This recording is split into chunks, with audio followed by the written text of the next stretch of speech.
Good morning friends. Our subject is AC circuit. તો AC સર્કિટમાં આપણે ફર્સ્ટ લેક્ચરમાં જોયું હતું કે અલ્ટરનેટિંગ કરંટ કેવી રીતે પ્રોડ્યુસ થાય છે. અલ્ટરનેટિંગ કરંટનું સૂત્ર આપણને મળ્યું હતું E is equal to EM sign omega T અથવા તો થીટા.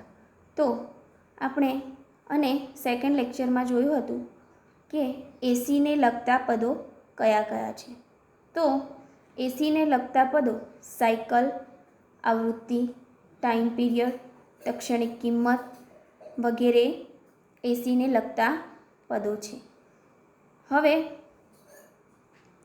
નેક્સ્ટ જોઈશું આપણે એક્ઝામ્પલ્સ, જે આપણે ઇક્વેશન્સ ભણ્યા છે સાયકલનું, ટાઈમ પીરિયડ, આવૃત્તિ વગેરેના ઇક્વેશન દ્વારા આપણે એક્ઝામ્પલ કરીશું. તો ફર્સ્ટ એક્ઝામ્પલ છે, એક અલ્ટરનેટિંગ ઈએમએફને E ઇઝ ઇક્વલ ટુ કેટલા મળે છે આપણને 200 સાઇન 2π50t થી દર્શાવવામાં આવ્યા છે. પછી આપણે શોધવાનું શું છે, ઈએમએફની મહત્તમ કિંમત, ફ્રીક્વન્સી, ટાઈમ પીરિયડ અને એંગ્યુલર ફ્રીક્વન્સી. આપણને આપ્યું શું છે, ઈએમએફ. તો આપણે ઈએમએફનું સૂત્ર છે, તો આપણે સૌ પ્રથમ એક્ઝામ્પલ ગણીએ તો આપણે પહેલાં ગિવન ડેટા લખીશું. તો ગિવન ડેટામાં આપણને ઈએમએફ એકલું જ આપેલું છે કે 200 સાઇન 2π50t. તો હવે આ ઇક્વેશનને આપણે E is equal to EM sine 2πft સાથે સરખાવીશું. જે આપણને વેલ્યુ આપેલી છે તેને આપણે EM સાઇન 2πft દ્વારા સરખાવીશું.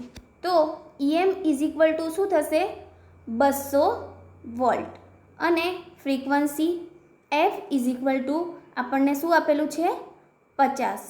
તો ફ્રીક્વન્સી 50 હર્ટ્ઝ થશે, એટલે આવૃત્તિ. EMની મહત્તમ કિંમત આપણને પહેલાં શું શોધવા કહ્યું છે, EMની મહત્તમ કિંમત એટલે EMFની મહત્તમ કિંમત. તો EMFની મહત્તમ કિંમત કેટલી થશે, 200 વોલ્ટ, જે તમે અંડરલાઇન કરેલી છે તો જોઈ શકો છો. હવે આપણને ફ્રીક્વન્સી પણ આપેલી છે જે 50 હર્ટ્ઝ છે. હવે નેક્સ્ટ આપણે શોધવાનું છે ટાઈમ પીરિયડ.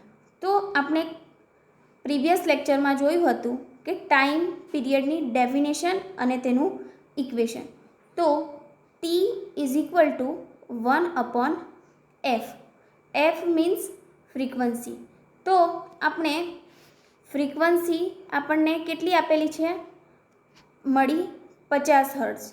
તો આપણે ટાઈમની જગ્યાએ આપણે ફ્રીક્વન્સીની વેલ્યુ લખી દઈશું. એટલે આપણે કેલ્ક્યુલેશન કરીશું તો આપણને મળશે T is equal to 0.02 second અને ટાઈમનો યુનિટ સેકન્ડ છે, એટલા માટે આપણે પાછળ એનો યુનિટ સેકન્ડ લગાવવાનો રહેશે. હવે નેક્સ્ટ આપણને શોધવાનું છે એંગ્યુલર ફ્રીક્વન્સી. એંગ્યુલર ફ્રીક્વન્સી એટલે omega. Omega is equal two 2πf. મતલબ આપણે ફ્રીક્વન્સીની વેલ્યુ મૂકી દઈશું. તો ફ્રીક્વન્સીની વેલ્યુ આપણને આપેલી છે 2πf. F આપણને આપેલો છે 50 હર્ટ્ઝ. તો આપણે ફ્રીક્વન્સીની વેલ્યુ મૂકી દઈશું.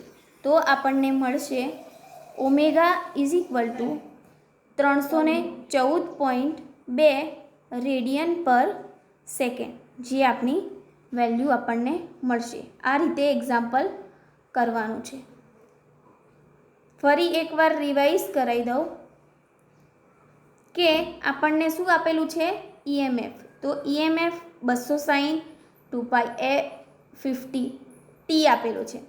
તો આપણે પેલા ઇક્વેશન સાથે સરખાવીએ તો આપણને શું મળે? E is equal to EM sine 2π/ft. તો EM ઇઝ ઇક્વલ ટુ આપણને કેટલા મળશે? 200 અને સાઇન 2π/ft છે તો આપણને એફની જગ્યાએ શું આપેલું છે? 50. તો ફ્રીક્વન્સીની વેલ્યુ કેટલી હશે? 50 હર્ટ્ઝ. અને ટાઈમ શોધવાનો હશે તો આપણે એનું ઇક્વેશન છે 1/f. તો f ઇઝ ઇક્વલ ટુ 50 મૂકીશું એટલે આપણને તેની ટાઈમની વેલ્યુ મળી જશે. હવે નેક્સ્ટ છે એંગ્યુલર ફ્રીક્વન્સી, જેને ઓમેગાથી દર્શાવવામાં આવે છે. Omega is equal two 2πf. તો આપણને મળશે omega is equal two 314.2 radian પર સેકન્ડ. હવે આપણે નેક્સ્ટ એક્ઝામ્પલ જોઈશું, જે આપણને આપેલું છે કરંટ આપેલો છે. પહેલાં એકવાર વાંચી લઈએ. જો એક અલ્ટરનેટિંગ કરંટને I is equal to 40 sine 2πt divide by 0.02થી દર્શાવવામાં આવે છે. તો આપણે શોધવાનું શું છે? કરંટની મહત્તમ કિંમત, ટાઈમ પીરિયડ, ફ્રીક્વન્સી અને 0.004 સેકન્ડ વખતે કરંટની કિંમત શોધો. એટલે કેટલો ટાઈમ થયો હોય? 0.004 ટાઈમ થયો હોય ત્યારે કરંટની વેલ્યુ શોધવાની છે. શૂન્યમાંથી પ્રથમ વખતે 10 એમ્પિયર થવા માટે લાગતો સમય શોધવાનો છે. તો પહેલાં તો આપણે ગિવન ડેટા લખીશું. તો ગિવન ડેટામાં આપણને આપેલા છે, શું આપેલું છે? I is equal to 40 sine 2πt divide by 0.02 આપણને આપેલો છે. હવે આપણે સમીકરણને આપણે પ્રીવિયસ લેક્ચરમાં જોયા હતા કે આઈને કયા ફોર્મથી, 4 ફોર્મથી દર્શાવવામાં આવે છે. Im sine theta, Im sine omega T, Im sine 2πt divide by T. તો આપણને વેલ્યુ આપેલી છે કરંટની કે 40 સાઇન 2πt ડિવાઈડ બાય 0.02.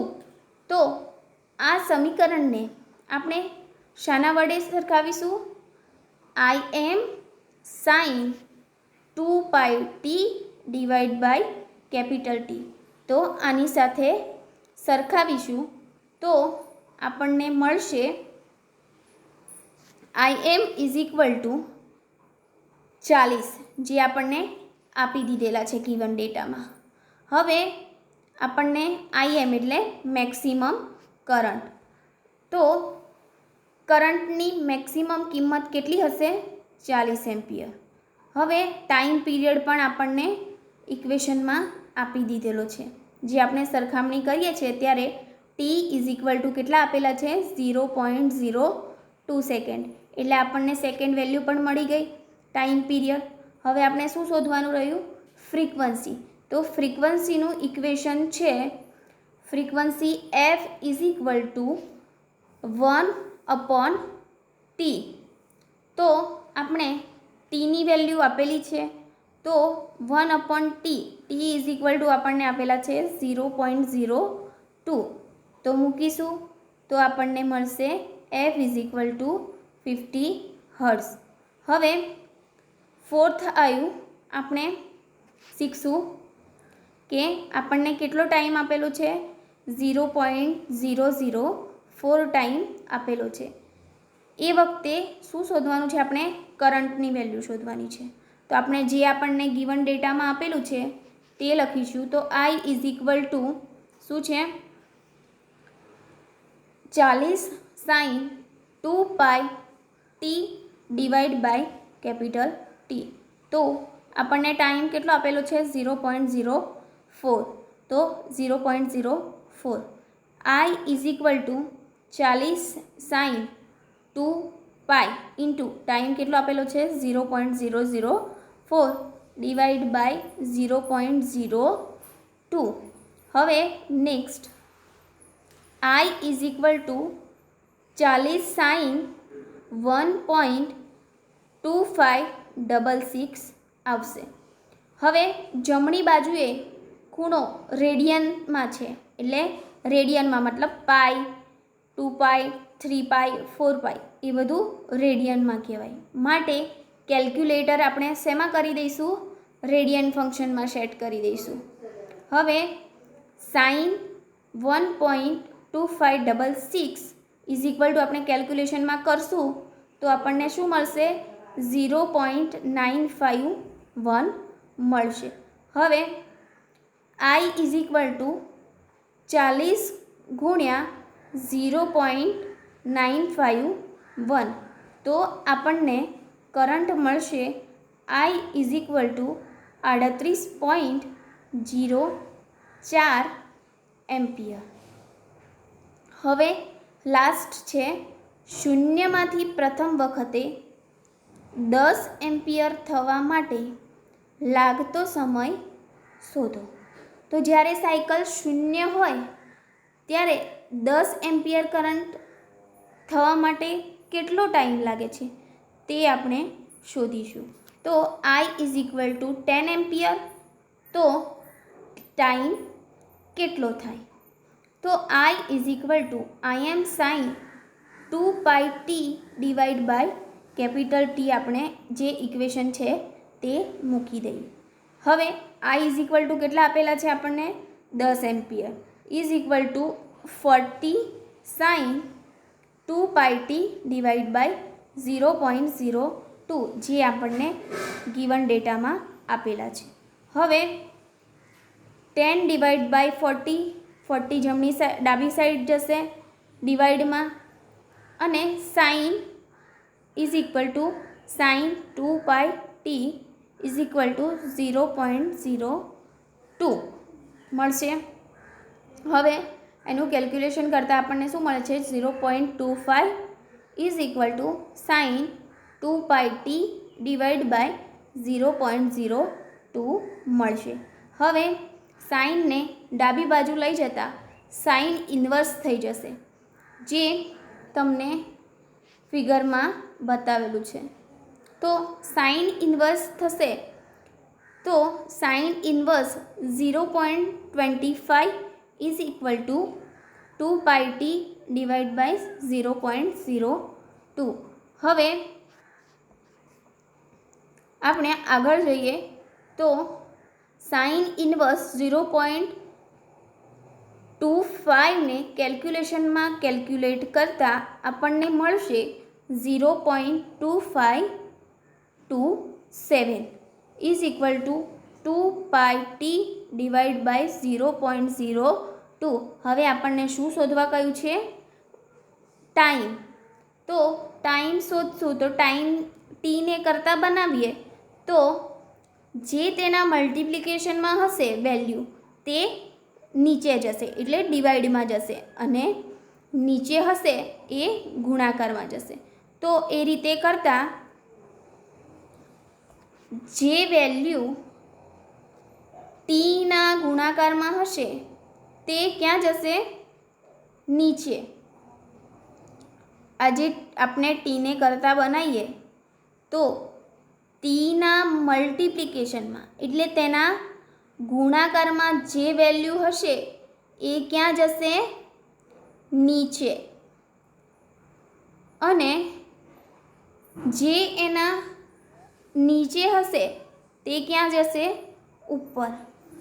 તો 0.2527 ઇન્ટુ 0.02 ડિવાઈડ બાય 2 પાઈ. તો આને કેલ્ક્યુલેશન કરતાં આપણને મળશે T is equal two 0.0000804 second. હવે આને અરેન્જ કરીએ આપણે તો T is equal two 8.04 into 10⁻⁴ second થશે.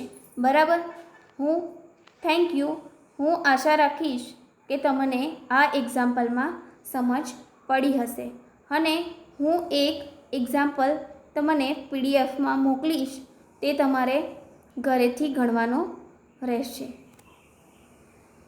Thank you.